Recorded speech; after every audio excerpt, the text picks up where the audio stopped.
This is Sexy Funny Raw, where we chat all about the world of sex, from dating and relationships all the way to the adult industry itself.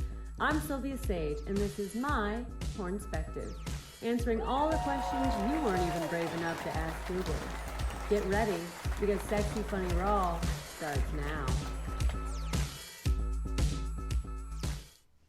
Hello. Welcome back to another episode of Sexy Funny Raw. I am your host, Silvia Saige, and I am here joined by Dr. Eddie, who is giving us his public health knowledge to help us better understand everything sex-related that we've all had all these burning questions about.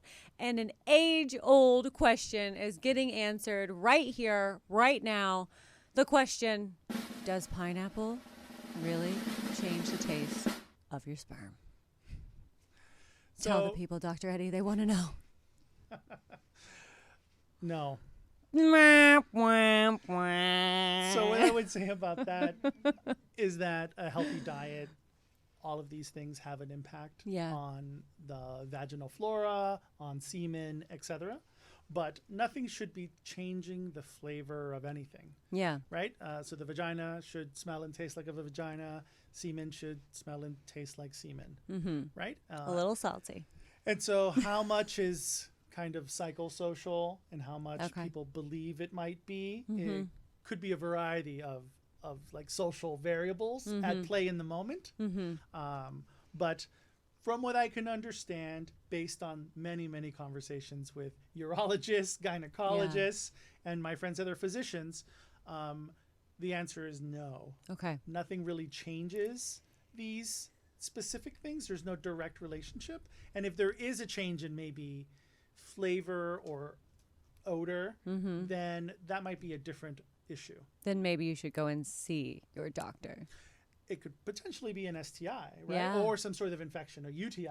And so, nothing should really be changing it too drastically, but they're going to smell and taste the way that they're supposed to. And so normal is actually something that we should be happy with and shooting for. Yeah, because I have heard some people be like, okay, well, after he had this, it was a sweeter taste of the semen, but I've never had a sweet tasting semen. All the semen I've ever tasted has been a pretty salty. Now, I will say I've definitely, I've noticed different taste and different ejaculation, and I've noticed a lot of different consistencies in a lot of ejaculation, from watery to very thick and chunky. Is that a diet thing? Not so much a diet thing, it's a biology thing. Okay. It could probably also have to do with how often they ejaculate, right? So if masturbation is pretty frequent, what type of overall health you might have, right? And so sperm counts, all of these things are all going to be related to how healthy a person is. So when you say that, so if it's more watery, they've ejaculated a lot? Theoretically. Okay. Right? Because the ejaculate is being produced in a specific place. The semen is being produced in another like anatomical place. And so how these things are interacting certainly are impacted by the frequency of how often someone is ejaculating. But so when it comes out thick and chunky like that, that's been sitting in there for a minute. I'm ready to go in, Coach. Just give me a chance. I really want to know. I probably wouldn't put it quite like that. And it might be a conversation to have with your urologist if it's very thick. Oh, really? Right? And all of these things, I would say, speak with your physician. Okay. For sure. Okay. I've done a lot of work with sex workers, male sex workers, adult film personalities. And so some of these questions often come up. It's pretty common. Yeah. And in my previous work with sex workers, these are always types of questions, right? Yeah. So I'm often either asked about STIs. People are constantly telling me their private stories about their STIs. Yeah. So that always happens. And most of the time I'm just sending them to talk to their physician. Right. Because I'm not a physician, so I don't want to imply that that's what I'm doing.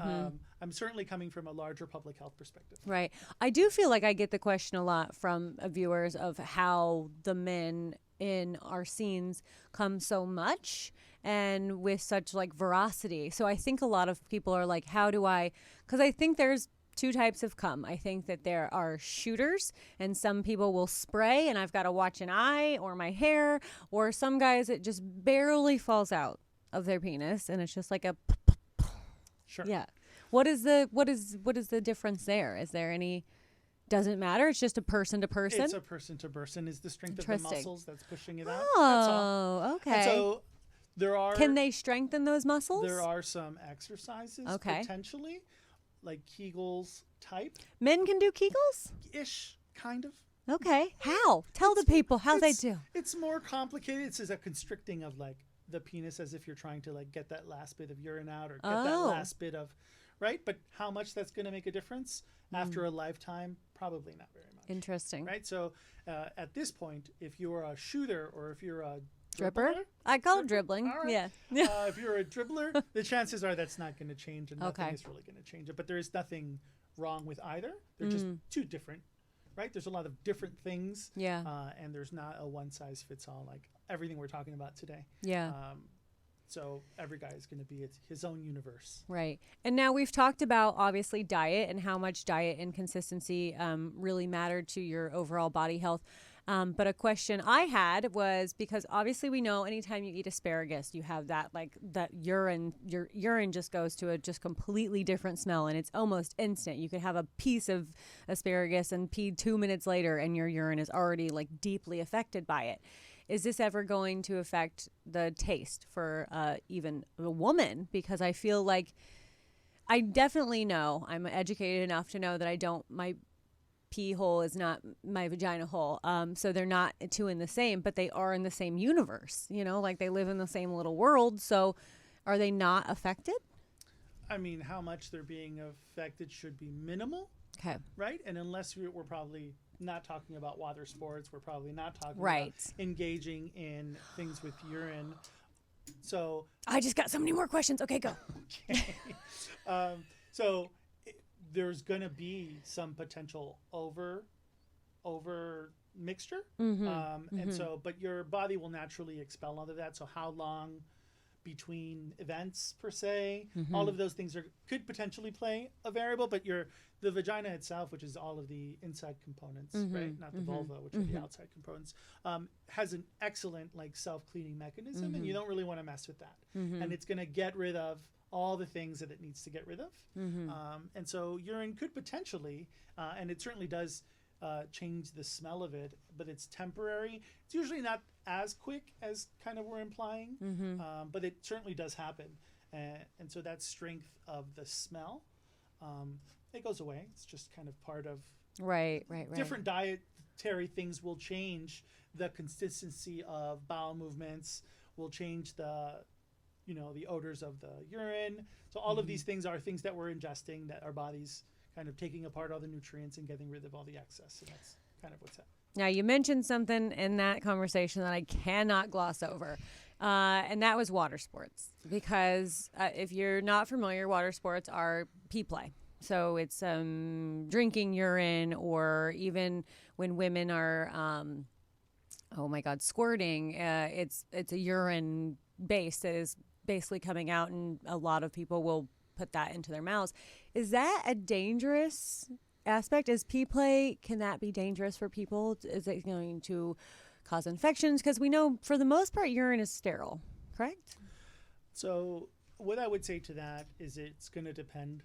It's going to depend on a lot of things. Yeah. So the chances of something bad happening are low. Okay. However, if we're talking about cuts and infections in someone else's urine, if we're talking about, if we're only talking about urine and not other things, there's going to be a lot of variables there. So if there's cuts or anything, sure. Sex often creates micro cuts in certain places of the body. You're certainly susceptible to things. And so you can. What I would say is definitely talk to your physician more specifically. Right. If you have a concern. Generally, from what I understand in the literature, there's not tons of infection rates based on it, right? So it's going to depend. Okay. And I know that we're not talking about STIs right now. We've addressed that in a previous episode. But because you did mention the cutting that can happen in sex, is I've had tears in both my anus and in my vagina because of condoms. Will kind of tear at the skin. Or even I had a cut in my anus after cleaning. I didn't have a enema top, which is a much smoother top, and so I used a douche top, which is not smooth. It's kind of like an umbrella top, and it has some kind of sharp edges to the side, and I had used that in my anus, and as I pulled out, I just cut my anus. And now I don't know. I think I know. I don't want to say anything I know at this point with Dr. Eddie in the room. What I think I know is that getting a cut, especially in the anus, does make you much more susceptible to STIs. Is that factual? So the simple answer is yes. Okay. But anal sex in general, because of the mucose kind of membranes of the rectum, etc., they absorb things faster, or you're certainly very susceptible in a different way through anal sex. Absolutely. And so can you get infections and stuff? Sure, your body does a really great job of fighting those types of infections. But if you're bringing in external things, like bacteria or something that are not natural to your own microbiome, then yes, your body's really great at dealing with things that are coming from your own body. And so healing is slower, but it happens, and all of those things. If you're introducing bacteria, foreign bacteria, then that's where the problems come in.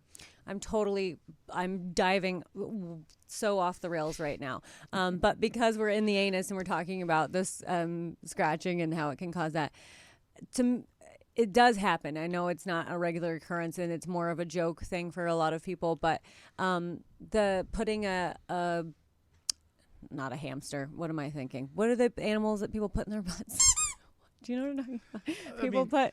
People put animals in their butts, right, for like a sexual like release or something. How dangerous is that going to become? Because not only do they have claws, but they have teeth, and all sorts of things could happen in there, and whatever disease that gerbil, that's what it is, gerbils. It's gerbils. Definitely gerbils. Yeah. Gerbils are going to probably carry more diseases that are going to take up your anus as well, right? What I'm going to say to that, and I can't speak as an authority at all in this area, other than I know that there has been instances where that's occurred. Some famous ones, actually. Yeah. And how much are rumor and how much are not Right. is, of course, who knows. Right. But introducing an animal into that area is, of course, going to cause trauma to the rectum, which, aside from the trauma to the poor animal, which is its own kind of conversation, because that's certainly abuse, but it's not going to survive for very long. And so now It will die in there. pretty fast. Yes. So you're killing the animal for your sexual pleasure? Well, and so how long that takes and stuff, I haven't come across any studies that talk about how long they survive in there, but it can't be very long. Oh, my Right? God. And so aside from that, with claws, it's going to struggle for its life. Yes, of course. It's going to traumatize that area, and that's a very sensitive area. That it's not somewhere where you'd like to be scratched and clawed at, is all I'll say, right? And certainly the possibility of an infection if you have a dead animal in your rectum probably goes quite high, I would say. But I'm not an expert. I would say it goes real high. I mean, I had a tampon left in my vagina, and I was all sorts of infected from it. So there are some very serious complications if we're talking about tampons right, for women, and so those should be changed quite regularly. Yes, and they should not be slept in either. This is something I learned much later in life. I've slept with tampons my whole life. It wasn't until my mid-30s where I learned I shouldn't be sleeping in them. My colleagues in gynecology are often, they often say that it should be every few hours. Yeah. It should never feel full. Yeah. Pads as well. But that kind of goes back to a conversation we had earlier about getting air to that area. Yes. Right? And keeping air flowing. And that's why women shouldn't necessarily be wearing really tight panties, and they should have a cotton lining, and you want air to flow in that direction, and the more air that gets there, the better, right? You want to keep moisture and humidity away from those areas as much as possible, which are problematic if you're using tampons and and pads for an extended period of time. And so Which is probably why back in the old days they just had bleeding tents where these women would just have to go and sit in this tent for a week and just bleed out, which sounds so awful. Some cultures, absolutely. There's still some cultures that still practice really behaviors, right? Where women separate during menstruation and all of those kinds of things. And so a lot of these things could be cultural too. Interesting. It doesn't mean that it's bad. It just means that there's variation in how different worlds approach. Yeah. So we definitely want to keep your vaginas aired out, people. I am a firm believer in no panties at all, so I just let her breathe and let her go, and that's how she stays as healthy as possible. At least that's what I think. So okay, at the end of the day, we're not changing the way anything tastes by eating a pineapple or anything like that. But what we are doing is by keeping a good, healthy diet, you are going to maintain a healthy taste in cum and a healthy taste in a vagina. I'm interested to know, because I've never, sounds really awful for me to say as a porn actress. I don't know that I've ever tasted female cum. I've definitely tasted male cum, but I don't know if I've actively ever made a woman cum that I know I have her cum in my mouth, because female cum is so different. It kind of just exudes out of the body as opposed to like a shot, and it's not something that's like a known thing and you're like, oh, that was definitely you coming. That's why women can fake it as often as we can, because you have no idea what's actually happening in our bodies. I wonder, does female cum taste differently? It's not salty. I would think I would know that. If I've never made a woman come, though, who knows? I don't know if I've ever made a woman come. I think so many people don't know if they've ever really made a woman come. I think that is particularly interesting if we're talking about clitoral orgasms versus vaginal orgasms. Okay. Right? And so oftentimes what we see in movies and what we see in the adult film industry is the implication that it's a vaginal orgasm, right? Through penetration, it's the penis that's doing it, and it's not the clitoris.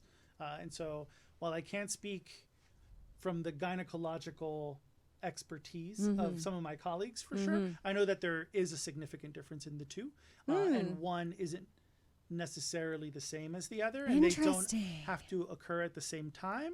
And the implication that they do is somewhat misleading and problematic because of the movies we see and how things are produced and how things look when a woman is orgasming. Yeah. It usually implies a vaginal orgasm versus a clitoral one. Because I will say most of my orgasms are clitoral because I'm a single woman. So I'm masturbating, and I don't masturbate with a toy in my vagina per se. I masturbate with a toy on my clitoris. So I'm only having clitoral orgasms. I'm going to have to taste my cum. I just got to go home and masturbate and taste it, because now I really need to know. And I know when I come. So I'm going to give you a good answer. I'm going to come back with some strong information on that. Yeah. Sounds good. All right, guys. I think that's all we got for taste and oral. Just drink your water, stay good health, and we're going to stay as healthy with these tasting vaginas and tasting cum as humanly possible. Thank you, Dr. Eddie, for all of your wonderful public health advice. We are so, so grateful to you for coming on this show and teaching us things that I would certainly never know. And I work in sex, so it is just mind-blowing. And I honestly didn't know half the things I know until working in sex, because sex education is just not talked about, and it really should be. And that's what I hope to do with this show, is just educate and get the word out. And if you have any questions for myself or Dr. Eddie, please leave them in the comment section. We would love to answer them for you on the next upcoming shows. And until next time, you guys, adios.